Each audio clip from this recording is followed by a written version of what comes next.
So about 4 months ago is when I built the Kenyan sand boa's newest vivarium. So she went from a small 10-gallon with like a couple of fake plants and a water bowl and the heating that she needed, and I put her into a 20-gallon with all natural plants, all live plants, not fake plants, along with some other unique things that she probably doesn't care about, but it makes it more interesting for us, like the excavator clay background. I'm sure she actually prefers the 2 types of substrate that we have in there, and just some different things like that. Now I've only done 2 of these fancier enclosures so far. I thought I was going to already have a 3rd one done, but it got delayed a little. But until then, I already updated you on my ball python vivarium in its own video. It was like 6 months after or something, as to how it's looking and how I'm keeping it up. So now I thought I would do the same with the Kenyan sand boa vivarium with how it's holding up 4 months later. So I came up with the just general idea to do this video last night, and usually what I do before I record a video on a certain enclosure is I'll touch it up and make sure everything looks nice and it's all in place so that it's nice and presentable for the video. But I thought I wouldn't touch it, I would just leave it as is so I can show you exactly how it looks after like a week of no touching up, like usual cleaning and water bowl filling and stuff, but no actual like aesthetic changes or whatever. Now you can kind of see over the past few weeks, the wall's had a couple issues. The wall of reptiles, just little things like the light for Smokey, the ball python right there, that I thought the bulb stopped working, but it turns out I think the lamp stopped working, so I took that off for now. Goby, not only did his light stop working, but his hide snapped. Shadow down there, her bulb also blew, and then there's just a couple other things kind of thrown around. So the wall is having its struggles right now, and the sand boa enclosure is not helping because I haven't touched it up. So here's a look at that.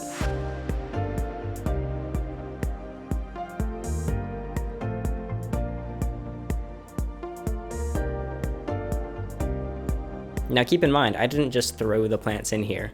Occasionally, because I water the plants outside in the enclosure, I do sometimes get lazy and just like toss them in. But this time I did very carefully situate them in place about a week ago, I think. But Ember, the Kenyan sand boa in there, she digs around right under the substrate and pulls all the plants up. So as she's trucking around the enclosure, just every plant is like popping up and falling over, because these are air plants and they don't have any roots to hold them in a place. Even if they did have roots, she'd probably do the same. You'll also notice there's a very big gap right in the back. That is not the excavator clay failing on me. I was a little scared because I hadn't used it before as to how it would hold up, but that's a spot that we left empty just because I ran out, and that's where I put the Spanish moss, I forgot what it's called, some kind of other plant, which is still actually doing quite well, but I said I wouldn't touch the enclosure, so I left it where it was. I was just spraying that Spanish moss a couple days ago, and I just hadn't put it back in yet, so that's just drying, but it's dry now. Also, you're gonna see the water bowl is essentially empty. This is not because I like neglected her, but it's because this enclosure is so dry with such low humidity that it dries out within 24 hours. So I have to fill it basically every morning or every night. And it's not a huge bowl, so it dries up very easily. I might just get her a bigger one because she is large enough to where like she'd be fine with a bigger bowl. You can also see that there's the sand and the aspen, which were separated when we made this. If you didn't know, this is just how I did it because I wanted to give her multiple textures and options and just to get it to look nicer. But at the same time, I definitely not be comfortable with the entire thing being sand. I would also never want to feed her directly on sand or really anywhere near sand. So that's why the far aspen area is the perfect feeding place, so I don't have to take her out, but there's no chance of impaction or whatever. However, these occasionally mix. Now one time, I think maybe a month ago, I actually took all the substrate out. I took all the aspen out, threw it away, replaced it. But then before I put the new aspen in, I vacuumed the entire aspen side, and it actually picked up quite a bit of sand. Now I don't think I actually have any shots of this, but whenever Ember comes out of the sand, there'll be this long trail of sand on her back. It looks like it's just like a stripe supposed to be there, but she moves so carefully that when she gets over to the aspen side and then she burrows in that long trail of sand that was down her back just mixes in with the aspen. So that's kind of an issue because I don't want any mixing. There's also the Reptisun LED UVB on there. That's still working perfectly fine. I kind of dropped it.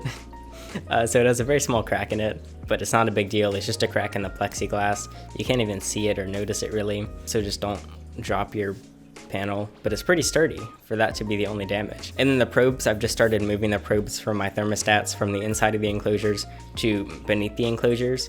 Lots of people ask, like, why don't you just put the probe between the heat mat and the enclosure? That makes like a lot more sense because then the animal can't reach the wire.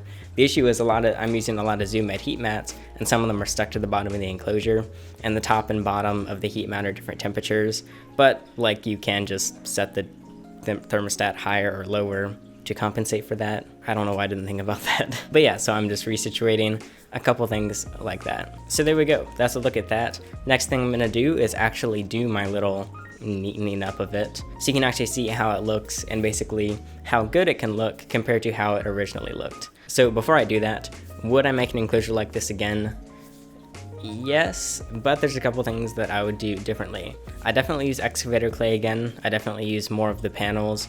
I would definitely use certain plants, like I do really like the Spanish moss and that bigger Xenographica, I think it's called. Is my memory right today? However, certain things like trying to do a sand and aspen, keeping them entirely separated is nearly impossible, and I just have to move all the aspen and then push the sand back over and replace the aspen every so often. And then the air plants are just the biggest pain. If there were just a couple, it wouldn't be a big deal, but right now I have to take all the air plants out and water them. If this was a tropical setup, I could either spray the air plants in the enclosure, or they just wouldn't dry out as quickly. But because this is a desert-like setup, so it's very dry, the air plants have more trouble retaining any moisture. So air plants kind of a pain, sand kind of a pain, but everything else is going well with it. So now I'll go ahead and straighten it up.